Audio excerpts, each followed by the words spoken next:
Let's learn and grow class में आप सभी का स्वागत है। इस वीडियो में आप डिस्कस करेंगे 6 स्टैंडर्ड की हिस्ट्री का लेसन नंबर 2, आखिर खाद्य संग्रह से भोजन उत्पादक तक। मतलब कि किस प्रकार से जो हमारे आदि मानव थे वो संग्रह करते थे किसी भी चीजों का, मांस का, किसी भी एनिमल्स का, तो कैसे वो आखिर तक खाद्य संग्रह से भोजन उत्पादन करने लगे, किस प्रकार से वो किसान बने, किस प्रकार से वो पशुपालन बने। ये सब हम इस चैप्टर में पढ़ेंगे। किस प्रकार से वो एक प्लेस से दूसरे प्लेस पे जाया करते थे, क्यों जाया करते थे, वो सब हम इस चैप्टर में पढ़ेंगे। तो अंत तक वीडियो जरूर देख के जाइएगा, क्योंकि हिस्ट्री जो है वो बहुत ज्यादा इंपॉर्टेंट है स्टूडेंट के लिए। तो चलिए स्टार्ट करते हैं।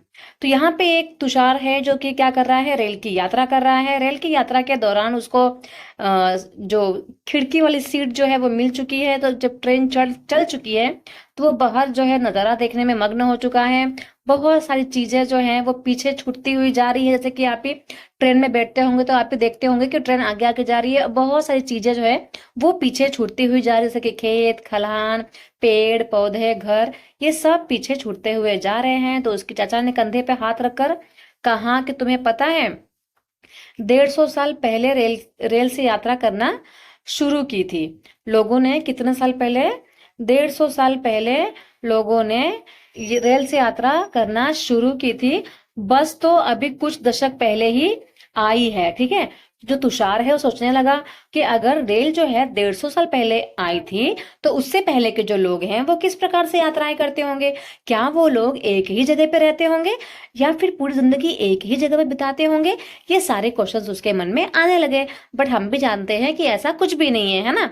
जो भी आदि मानव थे वो एक प्लेस से दूसरे प्लेस पे जाया ही करते थे। चलिए फर्स्ट पॉइंट क्या है, आरंभिक मानव आखिर वे इधर उधर क्यों घूमते थे, आखिर क्या रीजन होगा घूमने का। तो जैसे कि लोगों के बारे में हम जानते हैं कि जो उप महाद्वीप है हमारा, ये जो हमारा उप महाद्वीप है इसमें हम जो भी पढ़ रहे हैं, ठीक है, उप महाद्वीप में 20 लाख साल पहले रहा करते थे। ठीक है, ये लोग कितने साल पहले? 20 लाख साल पहले रहा करते थे, जिसको हम लोग किस नाम से जानते हैं? आखिर तक खाद्य संग्राहक के नाम से जानते हैं। और इस उनको क्यों कहा गया भोजन संग्रह, क्यों कहा गया? कि वो क्या करते थे, भोजन का इंतजाम करने की विधि के आधार पर उनका नाम क्या रखा गया? आखिर तक खाद्य संग्राहक रखा गया, क्योंकि वो भोजन का इंतजाम इस प्रकार से ही करते थे। ठीक है। आमतौर पे वो खाने के लिए किसका इंतजाम करते थे? जंगली जानवरों का शिकार करते थे, वो मछलियां खाते थे, चिड़िया पकड़ते थे खाने के लिए, फल मूल दाने पौधे पत्तियां अंडे इकट्ठा किया करते थे। ये सारी चीजें वो खाया करते थे। ठीक है। चलिए आगे देखते हैं। तो उनके जो समुदाय के लोग हैं वो एक जगह से दूसरी जगह पर जाया करते थे, और उनके बहुत सारे कारण भी है। जैसे कि पहला कारण ये है कि वे जो लोग हैं वो ज्यादा दिन तक एक ही जगह पर रहते थे, जिसके वजह से वो आसपास के सारे पौधे फल जानवर को खाकर समाप्त कर देते थे। तो समाप्त होने के बाद वो भोजन की तलाश में एक प्लेस से दूसरी प्लेस पर जाया करते थे। ठीक है। दूसरा कारण ये है कि जानवर क्या करते हैं, अपने शिकार के लिए या फिर हिरण और मवेशी अपना चारा ढूंढने के लिए क्या करते हैं, एक जगह से दूसरी जगह पर जाया करते हैं। तो जानवरों के पीछे पीछे भी उनको जाना पड़ता था। ठीक है, क्योंकि उनको क्या करना है, जानवरों का शिकार करना है। तो जानवरों का शिकार करने के लिए उनको जानवरों के पीछे पीछे जाना पड़ता था, इसलिए भी वो एक प्लेस से दूसरे प्लेस पर जाया करते थे। ठीक है। थर्ड जो रीजन है, तीसरा यह कारण है कि जो भी पेड़ होते हैं या जो भी पौधे होते हैं उसमें जो फल और फूल होते हैं ना, वो अलग अलग मौसम में आते हैं। ठीक है। सबका अपना फल और फूल उगने का अलग अलग मौसम होता है, जैसे कि आप लोग भी जानते हैं। तो इसलिए जो लोग होते थे ना वो क्या करते थे, मौसम के अनुसार भी एक प्लेस से दूसरे प्लेस पर जाया करते थे। चौथा रीजन ये है कि पानी के बिना जो है ना प्राणी रह सकते हैं और ना ही पेड़ पौधा का जीवन रहना संभव है ना। तो जो पानी है, झीलों में जो पानी है, झरनों में जो पानी है, नदियों में जो पानी है, तो वो क्या करते हैं, ये सब जो है कभी नहीं सूखता है। तो इसीलिए वो नदियों के झीलों के आसपास में ही रहना पसंद करते हैं। तो कोई कोई नदियां और झील ऐसी होती हैं जिनमें पानी जो है बारिश के बाद ही मिल पाता है। तो वो नदियां क्या होती हैं, गर्मियों के मौसम में सूख जाती हैं, तो उनको पानी की तलाश में भी एक प्लेस से दूसरे प्लेस में जाना पड़ता था। आपको समझ में आ गया होगा कि ये 4 रीजन क्या है और किस रीजन की वजह से उनको जाना पड़ता है। ठीक है। आरंभिक मानव के बारे में अब सब जानकारी जो हमें मिली है वो कैसे मिली है। ठीक है। तो जो भी पुरातत्वविदों वाले हैं उनको कुछ ऐसी चीजें मिली हैं, कुछ ऐसे एविडेंस मिले हैं, कुछ ऐसे वस्तुएं मिली हैं जिनका निर्माण और उपयोग किसने किया है, आर्किटेक्ट खास संग्राहक लोगों ने किया है। ठीक है। और ये संभवतः लोगों ने अपने इस्तेमाल के लिए ही उसको बनाया होगा। जैसे कि अपने काम के लिए उन्होंने पत्थरों, लकड़ियों और हड्डियों के औजार बनाए हैं। इनमें से पत्थरों के औजार आज भी बचे हुए हैं, जिसके वजह से हमें पता चलता है कि ये लकड़ियों और जानवरों के हड्डियों का क्या करते होंगे, औजार वगैरह बनाते होंगे। ठीक है। इनमें से कुछ औजारों का जो उपयोग है वो फल फूल काटने के लिए होता था, हड्डियां और मांस काटने के लिए होता था, पेड़ों की छाल काटने के लिए होता था, जानवरों की खाल उतारने के लिए किया जाता था। ठीक है। और कुछ के साथ क्या करते थे, हड्डियां और लकड़ियों के मुट्ठे लगकर भाले और बाण जैसा हथियार वो बनाते थे। जैसे कि आपने भी देखा होगा, हैमर होता है ना, जैसे कि ये हैमर है लोहे का, तो पहले के टाइम पे पत्थर का होता था, तो इसमें वो क्या करते थे, एक लकड़ी अटैच करते थे, या तो वो लकड़ी की होती थी या तो फिर हड्डी की होती थी, अटैच करके वो अपना हथियार बनाने लगे। ठीक है। और कुछ औजारों से लकड़ियां भी काटी जाती थी। लकड़ियों का उपयोग जो है ईंधन के साथ साथ झोपड़ियां बनाने में किया जाता था और औजार बनाने के लिए भी किया जाता था। जैसे कि आप यहाँ पे देख सकते हैं, तो ये जो पत्थर का बना हुआ औजार है, इसका इस्तेमाल जमीन खोद कर जो भी रूट से अंदर वो निकालने के लिए किया जाता है। और ये वाला जो पत्थर है वो किसी भी मांस मांस से बने हुए वस्त्रों को सिलने के लिए किया जाता था, जैसे कि आप फोटो में देख सकते हैं। चलिए आगे देखते हैं। रहने की जगह निर्धारित करना, तो वो रहने की जगह कैसे निर्धारित करते थे। ठीक है। तो जो भी हमारा मानचित्र दिया है उसमें लाल कलर का त्रिकोण दिया है, वहां पे वो जितने भी स्थान है वो पूरा स्थल है। ठीक है। पूरा स्थल का मतलब होता है ऐसा स्थल, ऐसा प्लेस जहां पर पुरानी पुरानी चीजें मिली हुई हैं। ठीक है। तो ऐसे स्थान वे पूरा स्थल है जहां पर आखिर तक खाद्य संग्राहकों के होने के प्रमाण मिले हैं। जैसे कि आप इस मैप में त्रिकोण देखोगे कहाँ कहाँ पर है, देखो लाल कलर का त्रिकोण मतलब भीमबेटका, हुसगी, कुरनूल गुफाएं, ये जो ट्रायंगल है यहाँ पर क्या मिला है, जो आखिर तक संग्राहक वाले लोग हैं उनके रहने का प्रमाण मिला है। इसके अलावा भी कई स्थानों पर आखिर तक खाद्य संग्राहक रहते थे। ठीक है। मानचित्र में तो सिर्फ कुछ गिने चुने ही स्थान को क्या किया गया है, चिन्हित किया गया है। और बहुत सारे जो पुरा स्थल है वो नदियों और झीलों के किनारे ही पाए गए हैं। जैसे कि आपको इसके पीछे का रीजन भी पता होगा कि क्यों वो लोग नदियों और झीलों के किनारे रहते थे, क्योंकि उनको पानी की आवश्यकता होती थी। तो नदियों के किनारे उनको इजीली पानी मिल जाता था और उन्हें खेती करना स्टार्ट किया, तो खेती के लिए भी उनको पानी की जरूरत थी, तो इसीलिए उन्होंने क्या किया, नदियों के किनारे ही रहना स्टार्ट किया। तो पत्थर के जो उपकरण हैं वो बहुत महत्वपूर्ण थे उनके लिए, इसलिए लोग जो है ना ऐसी जगह पर रहना पसंद करते थे और वो ऐसी जगह ढूंढते थे जहां पर अच्छे से अच्छे पत्थर मिल सकते हो। ठीक है। यहाँ पे कुछ दिया हुआ है, जैसे कि भीमबेटका का नाम हमने पहले ही पढ़ लिया।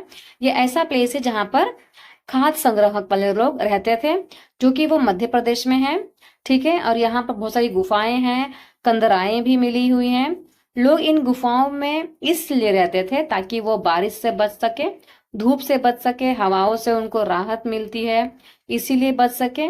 और ये जो गुफा है वो नर्मदा घाटी के पास में है। कहाँ पर है, नर्मदा घाटी के पास में। ठीक है। अब यहाँ पे देखिए दिया गया है कि कैसे पता चलता है कि वो क्या करते हैं, एनिमल का शिकार करते हैं। तो ये जो है एक गुफा का चित्र है जहां पर वो फ्री टाइम पे क्या करते थे, ड्राइंग बनाते थे। तो यहाँ पे आप देख सकते हैं कि ये एक जानवर है और एक ये इंसान है। जानवर, इंसान क्या कर रहा है, जानवर को पकड़ रहा है। तो इससे हमें पता चलता है कि वो जानवरों को मार के पकड़ कर खाते थे। ठीक है। तो जिन गुफाओं में लोग रहते थे इनमें से कुछ की दीवारों पर चित्र मिले हैं। ठीक है, ऐसे बहुत सारे गुफाएं हैं जिनमें चित्र मिले हैं, और इनमें कुछ सुंदर उदाहरण जो है मध्य प्रदेश में है, और दक्षिण उत्तर प्रदेश की जो गुफाएं हैं उनसे भी मिली हुई है। जंगली जानवरों का बड़ी कुशलता से क्या किया गया है, सजीव चित्रण किया गया है। सजीव चित्रण मतलब देखो कैसा दिख रहा है आपको, भागता हुआ दिख रहा है। ठीक है, ये भीमबेटका का पत्थर आप देख सकते हैं, और वो ऐसे एरियाज में ही रहना पसंद करते थे जहां पर अच्छे अच्छे पत्थर मिलते हैं। चलिए आगे देखते हैं, पुरा स्थल का मतलब क्या होता है। तो पुरा स्थल मतलब कि ऐसा स्थान को कहते हैं जहां पर क्या मिलते हैं, औजार, बर्तन, इमारतों जैसी वस्तुओं के अवशेष मिलते हैं। और ये सारे वस्तुओं का निर्माण उन्होंने क्यों किया होगा, लोगों ने अपने काम के लिए ही इसका निर्माण किया होगा, और बाद में वो क्या किए, उन्हें वहीं पर छोड़कर चले गए। ये जितनी भी चीजें हैं वो हमें जमीन के ऊपर भी मिलती है, जमीन के अंदर भी मिलती है, कभी कभी समुद्र और नदी के किनारों पर भी, तल पे भी ये सारी चीजें पाई गई हैं। हम नेक्स्ट चैप्टर में पुरा स्थल के बारे में डिटेल में पढ़ेंगे। चलिए आगे देखते हैं, नेक्स्ट आग की खोज। तो मानचित्र 2 जो है उसमें आपको कुरनूल गुफा ढूंढना है। यहाँ पर क्या मिला है, जो कुरनूल गुफाएं हैं इसमें क्या मिली है, उस एरिया में, उस गुफा में राख के अवशेष मिले हैं। तो राख के अवशेष मिलने की वजह से हमें ये मतलब पता चलता है कि आरंभिक जो लोग हैं वो आग जलाना जो है सीख गए थे, तभी तो आग के राख के अवशेष मिले हैं, है ना। अब आग का इस्तेमाल हो सकता है उन्होंने अलग अलग कार्यों के लिए किया होगा, जैसे कि प्रकाश के लिए, अंधेरा है तो उजाला के लिए किया होगा, ठीक है, कच्चे मांस को भूज के खाने के लिए किया होगा, और खतरनाक जानवरों को दूर भगाने के लिए आग का इस्तेमाल किया होगा। ठीक है, चलिए आगे देखते हैं, नाम और तिथियां। नाम और तिथियां जो है ये बहुत इंपॉर्टेंट है, क्योंकि हिस्ट्री जो है उसको 3 तिथियों में बांटा गया है। ठीक है, एक है आपका पूरा पाषाण काल, एक है मध्य पाषाण काल, और एक है आपका नव पाषाण काल।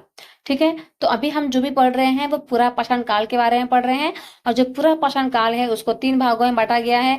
एक है आरंभिक पूरा पाषाण काल, दूसरा है मध्य पूरा पाषाण काल, और तीसरा है उत्तर पूरा पाषाण काल।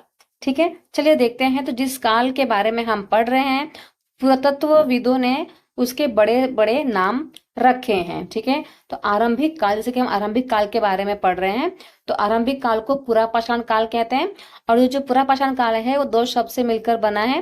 पूरा मतलब कि प्राचीन, मतलब बहुत पुराना, और पाषाण का मतलब होता है पत्थर, मतलब बहुत पुराने पत्थरों का इस युग में इस्तेमाल किया गया है, इसलिए उसको पूरा पाषाण काल कहा जाता है। ठीक है, ये जो नाम जो है पूरा स्थलों से प्राप्त पत्थरों के औजार के महत्व को बताता है। पूरा पाषाण काल जो है वो 20 लाख साल पहले से लेकर 12,000 साल पहले के दौरान माना जाता है। ठीक है, इस काल को जैसे कि मैंने पहले ही बता दिया 3 भागों में बांटा गया है, आरंभिक, मध्य एवं उत्तर पूरा पाषाण काल।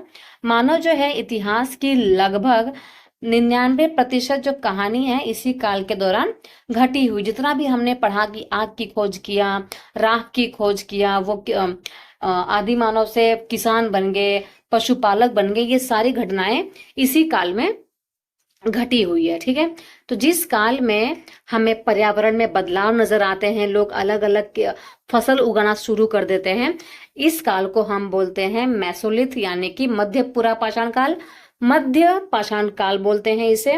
और इसका समय जो है वो 12,000 साल से लेकर 10,000 साल पहले तक का माना गया है। और इस काल में पाषाण, ठीक है, अब नेक्स्ट जो है आपका थर्ड जो है वो है माइक्रोलिथ, यानी कि लघु पाषाण काल। तो इसमें क्या है, जो पत्थर है उनके जो औजार हैं वो बहुत छोटे छोटे होते थे, इसलिए इस युग को लघु पाषाण काल कहा गया है।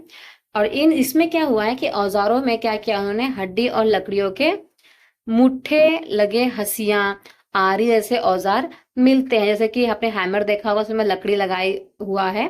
थोड़ा बहुत इन्वेंशन जो है इस युग में मिलते हैं। साथ ही साथ पूरा पाषाण युग वाले औजार भी इस दौरान बनाए जाते रहे हैं। अगले युग की शुरुआत जो है लगभग 10,000 साल पहले से होती है, जिसे कि नवपाषाण काल कहा जाता है। ठीक है, नवपाषाण काल का क्या मतलब होगा आप लोग बताएंगे। तो नवपाषाण काल में क्या हुआ है कि बहुत सारे बदलाव देखने को मिले हैं। ठीक है, नए नए पत्थरों का इस्तेमाल हुआ है, जैसे कि मार्बल हो गया, रेड पत्थर हो गए। ठीक है, ये है नवपाषाण काल। तो आई होप आपको इतना समझ में आ गया होगा। ये बहुत इंपॉर्टेंट है, सीटेट के एग्जाम में बहुत बार पूछा गया है, तो उसको अच्छे से पढ़िएगा कौन सा काल जो है कौन से साल से शुरू होता है। ठीक है, तो आज के लिए इतना ही। आई होप आपको समझ में आ गया होगा। नेक्स्ट क्लास में हम बदलती जलवायु के बारे में पढ़ेंगे, क्योंकि वीडियो बहुत ज्यादा बड़ा हो जाता है तो अपलोड करने में दिक्कत होती है। तो मिलेंगे नेक्स्ट क्लास में। Thank you so much everyone. अंत तक वीडियो देखने के लिए बहुत बहुत धन्यवाद। वीडियो अगर समझ में आई होगी तो चैनल सब्सक्राइब कर लीजिएगा, लाइक कमेंट शेयर जरूर कीजिएगा। Thank you so much.